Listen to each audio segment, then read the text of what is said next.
Muy buenas tardes, gracias por venir una vez más a este curso sobre la oración. En esta noche vamos a tocar lo que se puede llamar guías o sugerencias en cuanto a nuestra vida de oración. Pero antes de empezar, por favor, vamos a orar. Gracias, Padre, por darnos una oportunidad más para estar en tu presencia. Gracias porque tú siempre nos invitas a orar y tú deseas más de lo que deseamos nosotros estar en comunión con tu pueblo y con nosotros como tus hijos e hijas. Yo te pido que tú ilumines nuestras mentes y que también abras nuestro corazón para que podamos aprender estos conceptos y también ponerlos en práctica en nuestra comunión contigo en oración. Todo eso te lo pedimos en el nombre de Cristo Jesús. Amén. Bueno, a veces cuando estamos anticipando la oración o cuando quizás no tenemos el deseo de entrar en un tiempo de oración, eso puede ocurrir por muchos motivos y por muchas experiencias. A veces estamos desanimados, a veces estamos cansados, a veces en nuestra vida, en nuestra experiencia, sentimos que Dios está muy lejos. Y a veces nuestra propia conciencia nos aflige y en esos momentos nos hace falta un deseo de acercarnos a Dios en oración. Bueno, en esta noche vamos a tocar específicamente esas experiencias y vamos a tratar de entender lo que Dios mismo, qué tipo de consejo nos diera en cuanto a este tipo de experiencia. La primera cosa o la primera sugerencia, o en el pizarrón uso la palabra guía, la A dice, hay que reconocer su insuficiencia y desolación espiritual. Bueno, esas palabras suenan muy negativas, es porque son negativas. Es que lo que se requiere es una humildad. Y Jesucristo mismo dice esto en el Sermón del Monte, capítulo 5, versículo 3. Dichosos los pobres en espíritu, porque el reino de los cielos les pertenece.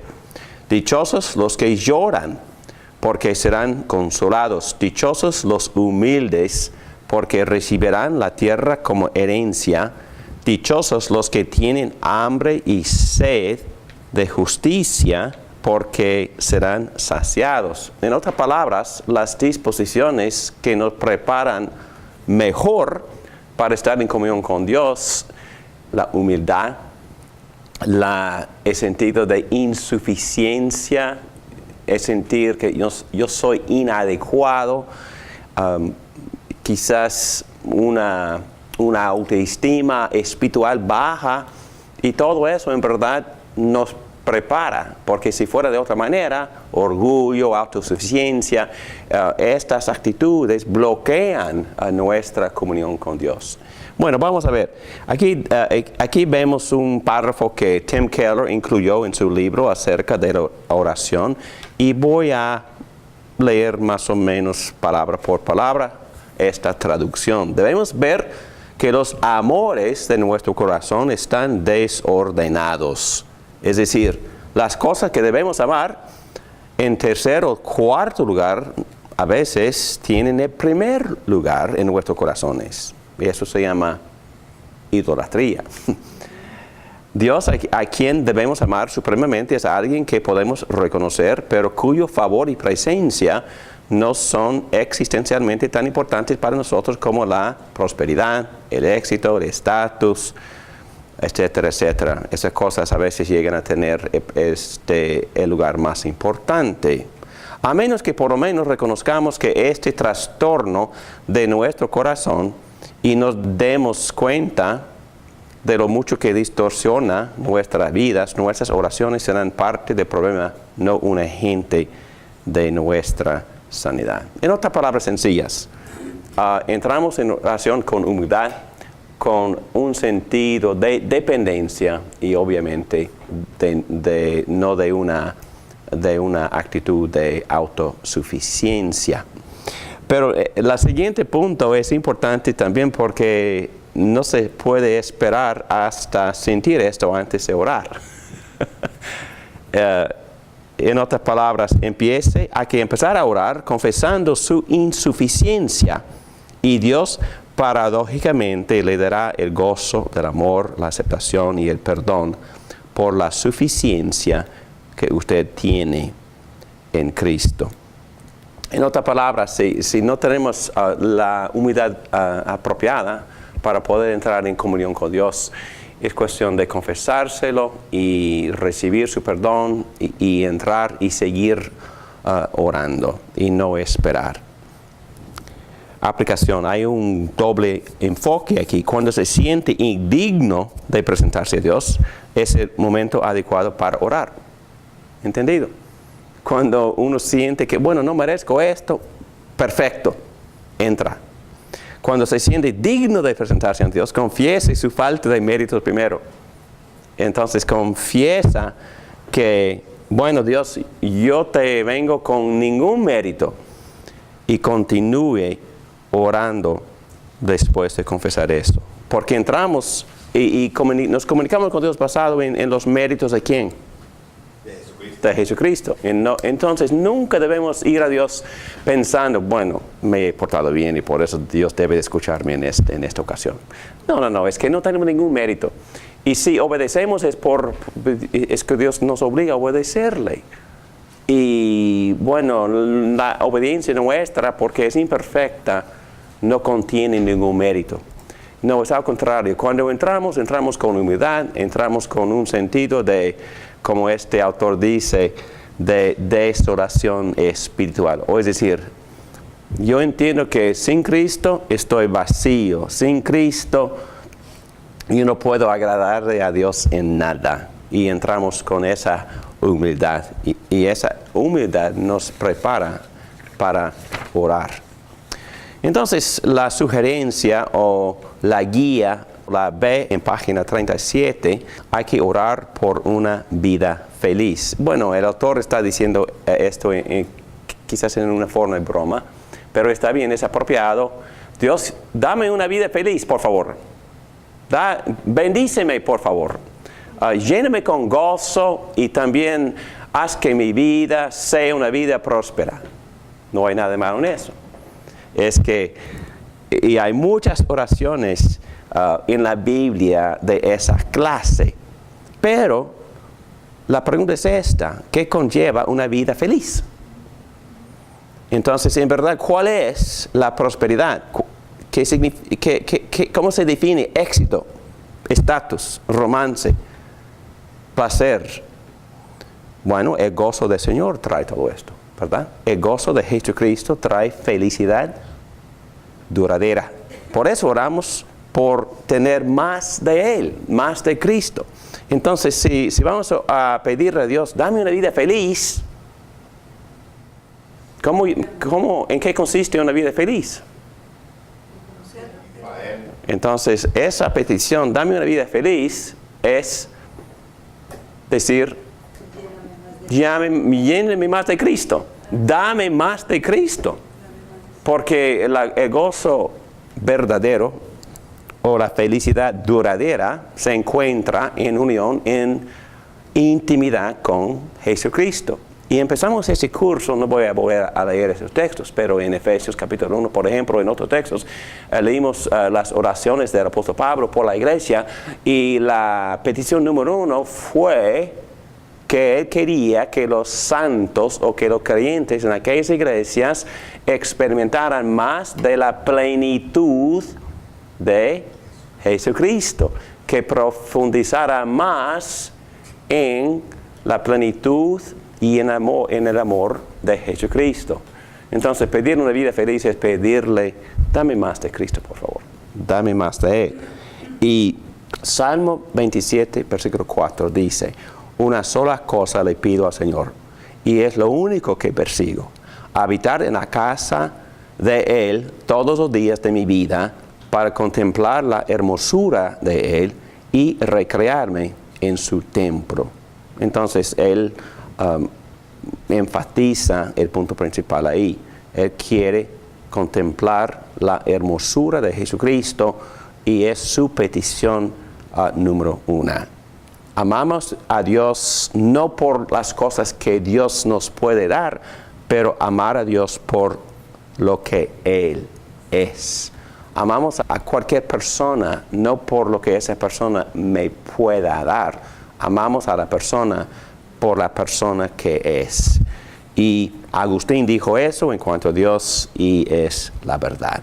La oración no se trata de obtener cosas de Dios, en un sentido sí, pero principalmente la oración es de tener a Dios, más de Dios. La oración debe tener a Dios.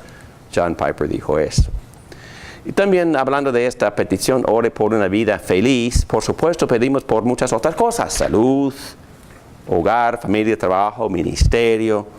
Pero esas cosas son secundarias. Sin embargo, si hemos hecho de Dios nuestro más grande amor y nuestro más alto placer, esto se transforma en cómo y por qué pedimos, cosas que pedimos para tener una vida feliz. Por ejemplo, me gusta este texto en Proverbios 30, versículo 7. Solo 2 cosas te pido, Señor. No me las niegues antes de que muera. Aleja de mí la falsedad y la mentira. No me des pobreza ni riquezas, sino solo el pan de cada día. Porque teniendo mucho, podría desconocerte y decir, ¿y quién es el Señor? Y teniendo poco, podría llegar a robar y deshonrar así el nombre de mi Dios. Muy importante este balance, este equilibrio, porque ambas, la pobreza y la abundancia, tienen sus tentaciones. Las dos me tientan a inclinarme ante el ídolo de autosuficiencia. Por ejemplo, la pobreza puede tentarme a tomar el asunto por mis propios medios. Podré robar, podré tomar un préstamo imprudentemente o manipular a otros. Estamos hablando financieramente. Por supuesto, oro por la provisión material de Dios para no caer en tentación, y es muy apropiado. Por favor, dame el pan de día, dame lo suficiente. No dejes que viva en pobreza. Es una oración totalmente apropiada porque la pobreza sí tienta. También la riqueza tienta. Puede tentarme a creer en ella o en mi habilidad para obtener riquezas y así olvidarme de mi proveedor y mi sustentador. Por eso oro para que Dios me dé solo la cantidad de bienes que puedo administrar legítimamente para su gloria, expresando generosidad con otros. Está bien ser rico, está bien pedir riquezas, pero debemos de pedirle solo lo suficiente o solo la medida que yo podría administrar para su honra y gloria y para poder expresar muchísima generosidad hacia otras personas. ¿Me entienden? Porque la Biblia requiere mucho de las personas que tienen. Dios mismo en 1 Timoteo capítulo 6 insiste en que los ricos sean más generosos que los demás. Entonces el diezmo no es, ni debe de ser parte del vocabulario de un rico. 10% de su ingreso para darle a la iglesia no es nada. Los ricos deben ser sumamente generosos, así como Bernabé, que vendió una propiedad y él llevó todo lo que él había ganado y lo puso a los pies de los apóstoles. Entonces la oración debe de ser, dame el pan de cada día. Y esto también me ayuda a enfocar en lo más importante o en la petición número 1 o en el tesoro más valioso, y es Cristo mismo. En general, nuestras oraciones deben de buscar a Cristo y una relación más íntima con Cristo y una plenitud experimentada en Cristo Jesús. No sé, esas ideas me ayudan Pero también la C, aquí dice, en oración exprese sinceramente los deseos de su corazón y desarrolle los deseos de su corazón mientras ora. Es muy interesante, hay que hacer las dos cosas. Hay que entrar en oración expresando a Dios sinceramente, Dios, estos son mis deseos. Dios, estos son mis anhelos. Por favor, yo te pido que tú me des lo que sea. Un sueño, una visión, quizás puede ser algo material que en verdad tú crees que necesitas para el bienestar de tu familia. Puede ser una cosa buenísima y puedes abrir por completo el corazón. Pero lo interesante es que si estamos en comunión con Dios, otra cosa va a suceder mientras le estamos pidiendo que Él nos dé los deseos. Vamos a ver, este salmo nos explica: no te irrites a causa de los impíos, ni envidies a los que cometen injusticias, porque pronto se marchitan como la hierba, pronto se secan como el verdor del pasto. Confía en el Señor y hace bien. Establécete en la tierra y mantente fiel. Deleítate en el Señor y Él te concederá los deseos de tu corazón. Vamos a volver a este texto. Encomienda al Señor tu camino. Confía en Él y Él actuará. Hará que tu justicia resplandezca como el alba, tu justa causa como el sol de mediodía. Guarda silencio ante el Señor y espera en Él con paciencia. No te irrites ante el éxito de otros, de los que maquinan planes malvados. Refrena tu enojo, abandona la ira, no te irrites, pues esto conduce al mal. Porque los impíos serán exterminados, pero los que esperan en el Señor heredarán la tierra. Dentro de poco los malvados dejarán de existir. Por más que los busques, no los encontrarás. Pero los desposeídos heredarán la tierra y disfrutarán de gran bienestar. En otras palabras, si entramos en oración en busca de la plenitud de Jesucristo, y si entramos en la oración, como dice este texto, versículo 4, deleitándonos en el Señor, buscando placer en su presencia, buscando intimidad con Él, nuestro corazón va a estar cambiando. Nuestro corazón va a recibir otros deseos y nuestras peticiones se van a conformar a peticiones que en verdad quisieran agradecerle a ese Señor en quien deleitamos. Si deleitamos en Él, nuestro deseo será para Él y serán para agradecerlo en todo. Y así eso cambiará la forma en que oramos. Bueno, también bajo este punto tenemos que hablar de las pruebas, porque en tiempos de problemas o de tribulaciones o pruebas, en muchas ocasiones no estamos seguros acerca de qué pido. Y yo le confieso que eso ha sido mi experiencia. A veces cuando estoy pasando por una prueba y estoy un poco confuso, en verdad, en ese caso no sé qué pedirle. Pero el Espíritu Santo, como aprendimos la semana pasada, nos ayuda. Y recuerda que Él gime también, porque Él también entiende nuestra frustración y entiende que vivimos en un mundo caído y Él entiende nuestras aspiraciones no cumplidas y Él también gime dentro de nuestros gemidos.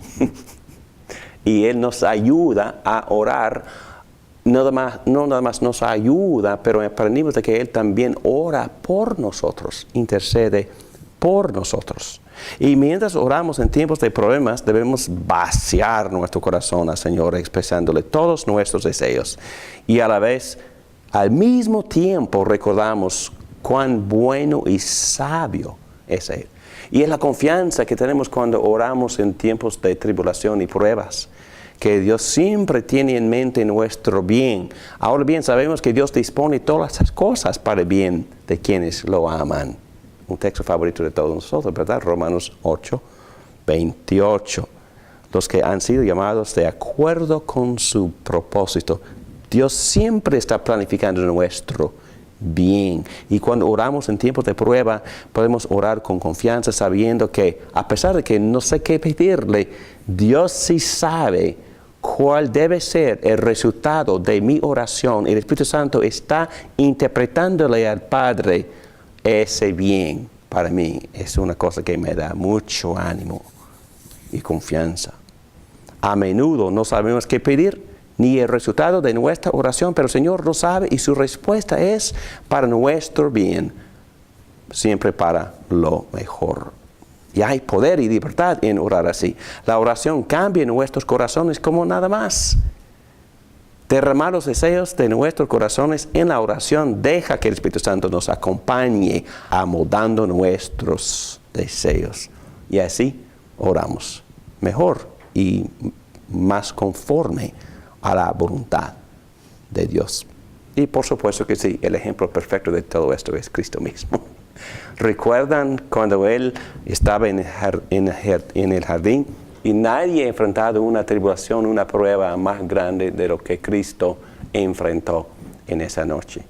Estaba en el jardín orando, porque esa misma noche lo iban a arrestar y llevarlo a la corte y el próximo día crucificarlo. Y Él entendió todo eso. ¿Y qué le pidió al Padre? Padre, si quieres, que no me hagas beber este trago amargo, pero no se cumpla mi voluntad, sino la tuya. Entonces, Él le expresó su deseo honesto, sabiendo los planes. Su deseo honesto es, no quiero esto, no quiero ir a la cruz, no quiero sufrir. Yo entiendo lo que esto implica, separación de mi Padre. Que pase de mí esta copa, por favor. Honestamente y sinceramente, pidiéndole al Padre. Pero a la vez, sumisión. Las dos cosas. Deseo honesto. Dios, yo deseo esto, pero que se haga tu voluntad y no la mía. En otras palabras, sumisión a la sabiduría de Dios. Dios es más sabio que nosotros. Y en nuestras oraciones honestas, sinceras, expresamos nuestros deseos, pero al mismo tiempo, yo lo veo así, pero tú lo ves mejor, que se haga tu voluntad y no la mía. Interesantemente, encontré esta ilustración en la vida pastoral de Agustín. La historia va así. Roma fue saqueada en el año 410. Anicia Proba, una viuda, fue exiliada a África. Su vida segura le fue arrancada permanentemente en ese caso. Agustín le escribe pastoralmente mediante cartas a esta viuda, diciéndole: las dificultades nos permiten crecer en nuestra vida de oración.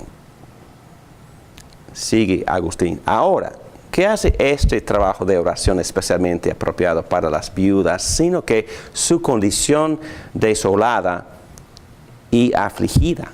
¿No debería una viuda, preguntó él, consagrar su viudez para hablarle a su Dios como su escudo en oración continua y ferviente? En otras palabras, su punto fue este, el punto de Agustín. Los sufrimientos de esa viuda eran su escudo para protegerle de las ilusiones de la autosuficiencia. Él la anima a abrir su corazón y aprender una forma totalmente nueva de orar. Una forma que puede traer paz en cada circunstancia. ¿Entienden la historia? Que la viuda frustrada, deprimida, desanimada, no entendió porque en sus circunstancias como viuda, Dios le permitiría que ella sufriera tanto. Y Agustín, un pastor, le dijo, pues estas pruebas para ti son un escudo de protección. ¿En qué sentido? ¿Protegiéndole de qué? Así ella tendría más dependencia de Dios y la protege del mal. La protege del mal y causándole que ella dependiera más, y a lo mejor en cada caso, en los casos nuestros también, constantemente tenemos que aprender de no depender de nosotros mismos y crucificar la autodependencia. Y fue el consejo, quizás un poco duro, ¿no?, de este pastor a aquella viuda, pero de todas formas eso también indica una aplicación de cómo debemos orar y permitir que Dios obre su voluntad en nosotros. Y brevemente, otra guía, la D, dice: mantenga todas las dimensiones abiertas, como en todas las relaciones. En otras palabras, hemos estudiado que hay varias maneras de hablar con nuestro Dios, porque nuestro Dios tiene muchas facetas en su carácter, en su esencia, en su personalidad, y también lleva muchos papeles y roles en nuestra vida. Es rey, sacerdote, es amigo, es amante, es consejero, es nuestro hermano mayor, y también Cristo es nuestro futuro esposo. Entonces, entendiendo que Dios es todo eso, es rey, y para hablar no hablamos con un rey así como hablamos con la esposa, ¿verdad?, ni como hablamos con nuestro mejor amigo. Pero hay diferentes ocasiones en las cuales se permite hablar a Dios llevando todos estos papeles. Así como hemos aprendido, practicamos la adoración, el rey. Le confesamos nuestros pecados porque es sacerdote. Le damos acción de gracias porque es proveedor. Entonces tenemos muchas súplicas porque es nuestro proveedor, y estas súplicas incluyen súplicas que tocan los deseos de Jesucristo, el Rey de su reino. Entonces nos ha dado una lista de cosas que debemos estar orando constantemente para poder avanzar su reino. Hemos estudiado también que en los salmos Dios nos instruye a orar en momentos de tristeza y desánimo. Esas oraciones se llaman lamentos o lamentaciones. En otros salmos también vemos algunas peticiones pidiéndole a Dios que ejerciera justicia sobre los malvados. Y hay ocasiones en las cuales todo este tipo de oración no solo es permitido, pero recomendable. La E, otra guía, y hemos tocado esto y por eso menciono nada más esta guía o esta sugerencia. Siempre es buena idea escuchar antes de hablar, en cualquier relación, ¿verdad? Y es mucho más importante cuando estamos conversando con Dios que nosotros escuchemos primero. Y en todo este curso hemos definido la oración como hablar respondiendo. Hablar respondiendo. Él nos habla a través de su palabra, y leer la palabra calienta el corazón, nos pone más cerca de su pensar y de su voz, y también podremos orar más efectivamente después de leer y meditar en la palabra. El siguiente punto, temor gozoso, es otra guía. Y obviamente aquí hay una aparente contradicción, pero no es contradictorio. Temor y gozo a la vez. Proverbios dicen: el temor del Señor es el principio del conocimiento. Los necios desprecian la sabiduría y la disciplina. El temor del Señor es el principio del conocimiento. Comenzamos la oración con un sentido de seriedad y la magnitud de la oración, porque estamos hablando del creador del universo, estamos hablando con el rey. La paradoja del temor y la oración, entendemos que Dios también dice que el perfecto amor echa fuera el temor, como el apóstol Juan dice en capítulo 4, 18 de primera de Juan, el amor perfecto echa fuera el temor. El que teme espera el castigo, así que no ha sido perfeccionado en amor. También Pablo dice, por lo tanto, no hay ninguna condenación para los que están unidos a Cristo Jesús. En otras palabras, no tememos a Dios porque creemos que Él nos va a castigar ni a condenar. No, es porque Él es grande, majestuoso y no quisiéramos ofenderle. La experiencia de perdón también en realidad aumenta el temor de Dios. Es muy interesante que el salmista diga eso. Pero en ti se halla perdón y por eso debes ser temido. ¿Temido? Cuando se habla de temor a Dios, ¿qué clase de temor es el que uno debe tener? Muy, muy buena la pregunta, porque no es susto, no es miedo, pero es una reverencia profunda, porque estamos en la presencia, obviamente, de la persona más importante del universo, y Dios merece respeto y reverencia. Es ese tipo de temor. No sé a cuál persona en el público tú respetas más. Por favor, no menciones ningún nombre. Y tampoco yo voy a mencionar ningún nombre. Pero a veces, esto puede ser problemático, pero lo menciono como ejemplo nada más. A veces cuando tengamos la oportunidad de conocer a una persona que hemos admirado de distancia, entramos en la conversación con nervios. ¿Por qué? Porque es una persona que quisiéramos agradecer y no ofender y no presentarnos como una persona tonta o estúpida. No, es que queremos también que esa persona tenga buen concepto de nosotros. No es exactamente así con Dios, pero cuando estamos en la presencia del majestuoso, estamos en la presencia del santo, del más santo de los santísimos, y eso también indica cierta reverencia y respeto. Y en ese sentido, la Biblia usa la palabra temor. Temor a Dios es el principio de la sabiduría. También en los proverbios, si leen los proverbios, muchos dicen que el temer a Dios indica aborrecer el mal.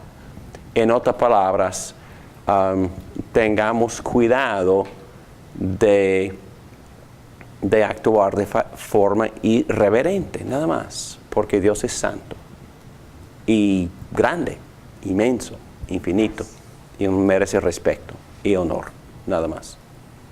Muy buena la pregunta, ¿ok?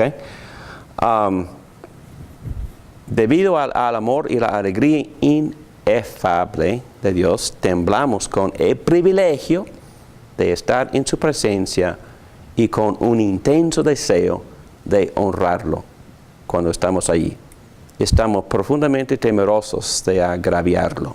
Y la gracia de Dios debe causar temor en nosotros, porque es una cosa increíble, siendo el pecador que soy, que Dios me perdone. Y si medito en el costo, wow, Dios me perdona porque castigó a Cristo en vez de castigarme a mí. Dios me puede perdonar porque tomó mi pecado y lo puso encima de Cristo, y Él derramó toda su ira en su Hijo en vez de condenarme a mí, en vez de enviarme al infierno. Él permitió que su propio Hijo experimentara el infierno colgándose de la cruz mientras la ira infinita de Dios cayó en Él. Entonces, por eso es lo que le costó a Dios perdonarme. Y cuando contemplo este don tan increíble, el perdón, el salmista dice, esa gracia debe causarme a temerle, a Dios. Que cuando yo me he metido a escuchar en YouTube algunos sermones y eso, y no sermones, sino que se habla de Dios, personas que hablan de Dios y de la palabra y de la Biblia, y entonces uno puede ver los comentarios y es horrible. O sea, cuando uno ve, hay unos comentarios muy groseros insultando a Dios y diciendo cosas horribles de Dios. Porque es que no saben, no tienen ni idea, porque es que dicen unas barbaridades de Dios Ujú. y lo insultan y dicen groserías y todo, o sea, es muy feo, es Ujú. horrible, no tienen reverencia, no tienen respeto. Era nada más eso. No, buen comentario, porque lamentablemente, y no estoy aquí para criticar, pero a veces existe una falta de concentración en este concepto. Y yo entiendo porque yo también necesitaba este mensaje. Mi trasfondo como niño en la fe, niño biológico, pero también niño en la fe, era un ambiente bastante fundamentalista, o es decir, con muchas reglas y muchísimo énfasis en el temor. Hay que reverenciarle, y todo fue muy solemne y todo muy serio, y me sentí como no pudiera gozarme de mi fe, porque existen ciertos medios ambientes no tan divertidos o no tan llenos de gozo, y yo entiendo la necesidad de respeto y reverencia y respetar la santidad de Dios y todo eso, porque fue mi crianza, eso así fui criado. Pero yo necesitaba otro énfasis para poder madurar mi fe. Yo necesitaba que alguien me educara acerca de cómo gozarme de mi fe, gozarme de mi relación con Cristo, de disfrutar la experiencia de adorarle a Dios. Y para que no sea una cosa tan solemne y tan vacío de alegría y gozo, ¿me entienden?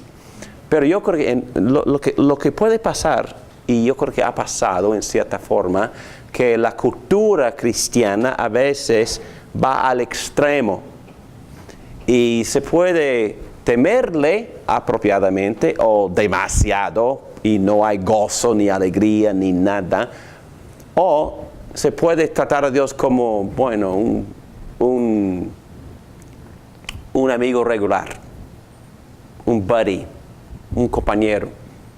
Y bueno, Cristo es mi amigo, también es uno de sus papeles y roles en mi vida, y Él mismo les enseñó eso a sus discípulos, que Él nos trate como amigos. Pero a la vez, si solo veo a mi Cristo como un compañero, eso no es suficiente, porque tarde o temprano voy a faltar respeto, no voy a reverenciarle, porque aun como amigo, bueno, mis amigos también me merecen respeto y a veces reverencia, ¿me entienden? Entonces hay que tener cuidado de ir a un extremo fundamentalista, vacío de alegría, y otro extremo que todo es relajo en la fe o en la iglesia. ¿Me entienden? Entonces, por eso, esta énfasis, si en verdad quiere aprender más de este énfasis, hablando de temor, sería fácil nada más buscar en una concordancia la palabra temor. Y en especial, busca la frecuencia de la palabra en el libro de Proverbios. Y me gustan mucho los proverbios. Hay que leer son 31 capítulos. Hay que leer de capítulo 1 hasta 31 en como media hora. Y subraya las veces o los versículos en los cuales ocurre temor. Y vas a aprender muchísimo de por qué tememos a Dios. Dice, temer a Dios es aborrecer el mal. Temer a Dios es el principio de la sabiduría. No vas a poder vivir una vida sabia si no temes a Dios. Y entonces, el único punto aquí es que cuando estamos en nuestra experiencia de comunicarnos con Dios en oración, estas dos cosas son necesarias. Gozo, temor. Temor y gozo. Por eso, dice aquí, un temor gozoso. Un temor gozoso. Se puede interpretar también como ese temor, como seguir las leyes que Dios mandó y que por eso sabemos definitivamente. que tenemos que cumplirlas. Exactamente. Temer a Dios es obedecerlo. Exactamente. Y los proverbios también enseñan eso. Si no le obedecemos, no le tememos. Y si no le tenemos, es imposible tener intimidad con Él. Es imposible orar con efectividad. Si con intencionalidad estamos desobedeciendo. Nada quebra la comunión con Dios más rápido que la desobediencia. Estoy hablando de la desobediencia intencional, no arrepentida. ¿Entiendes? Claro que sí. Los proverbios también enseñan esto. Balance, equilibrio es lo más importante, porque hay que comunicar gracia. Porque nada me motiva más a obedecer que saber que Dios me favorece y que Dios me ha perdonado en Cristo. Okay, eso es lo que me motiva a obedecer. Pero como el salmista dice, y me gusta eso, el perdón mismo me estimula a temerle. ¿Qué cosa? Sí, claro que sí. Porque si me ha dado una cosa tan preciosa, por temor no quiero desagradecerle. Y entonces hay que tener un equilibrio. Y el gozo y la reverencia y temor van juntos, siempre. Y es necesario que vayan unidos para tener una relación con integridad a este Dios que es todo. Es amigo y rey. Es amante y sacerdote. Es todo. No es solo una cosa. Entonces hay una variedad de emociones apropiadas. Pero temerle es temer a agraviarle. Y por supuesto que sí, temerle es obedecerle. La última guía, confianza y esperanza. O confianza con esperanza.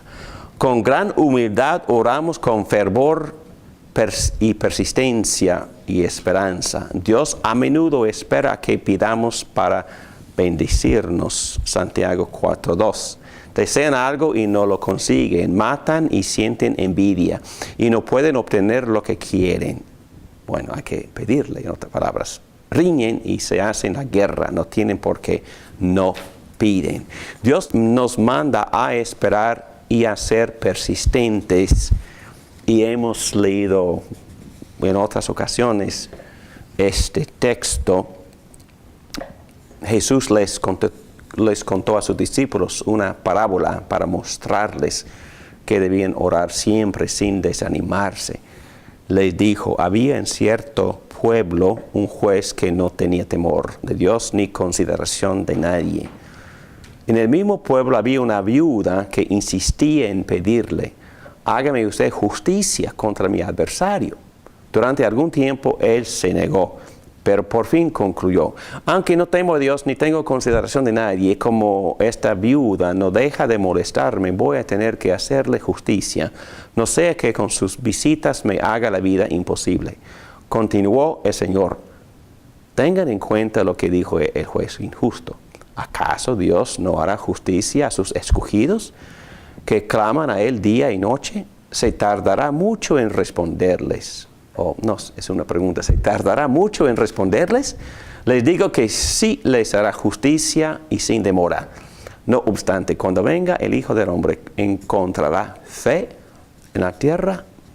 En otras palabras, Dios quiere que nosotros sigamos con persistencia pidiéndole. Y como Santiago dice, a veces no nos da la bendición porque no se la pedimos. Dios quiere que nosotros mantengamos contacto con Él y que estemos pidiéndole constantemente. Muchas personas no entienden eso y dicen que están molestándole, pero al contrario, Dios se molesta cuando no le pedimos. Pero al mismo tiempo también se piden cosas y no se cumplen. Exacto, lo que Santiago dijo, ¿verdad? Entonces Dios es soberano y Él puede hacer lo que quiera y sabe lo que necesitamos, pero quiere que nosotros estemos en comunión con Él. Y que tratar de como un es justo y un buen Padre, generoso y compasivo.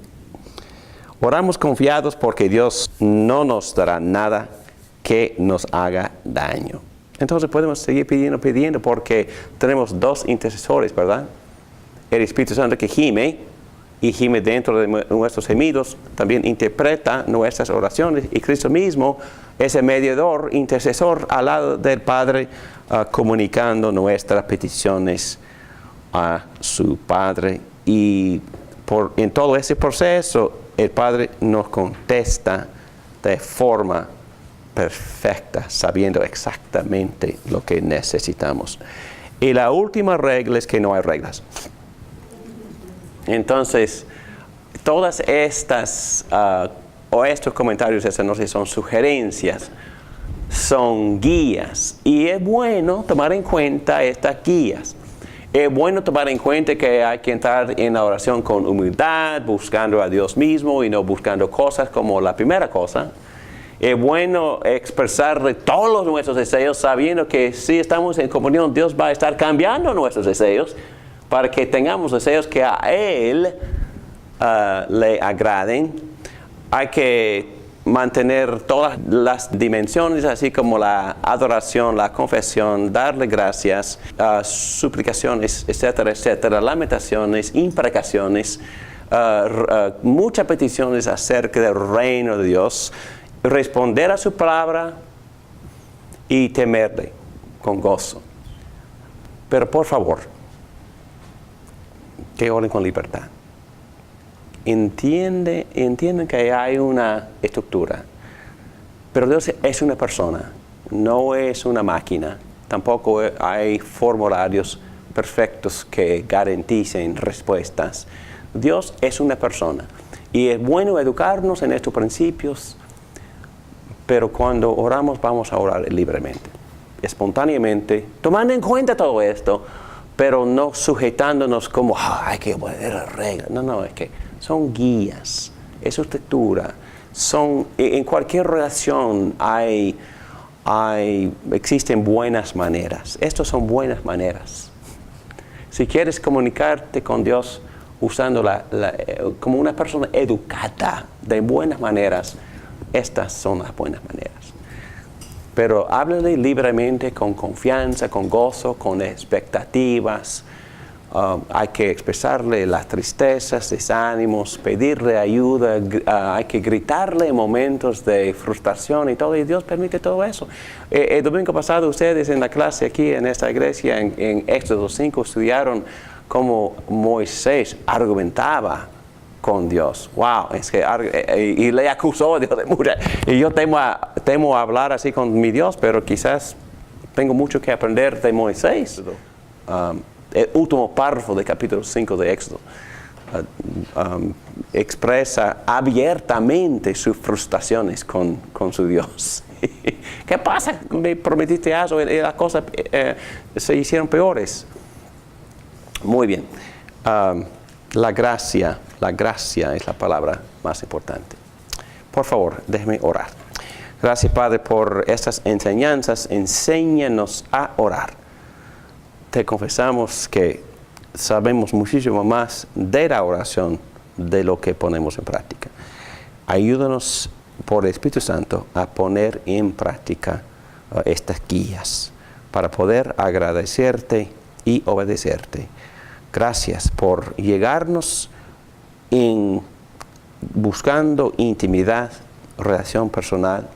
Gracias por enviar a Cristo a redimirnos y a quitarnos los obstáculos de nuestros pecados para que podamos tener confianza ante tu trono. En el nombre de Cristo, siempre dándoles gracias, hacemos esta oración. Amén.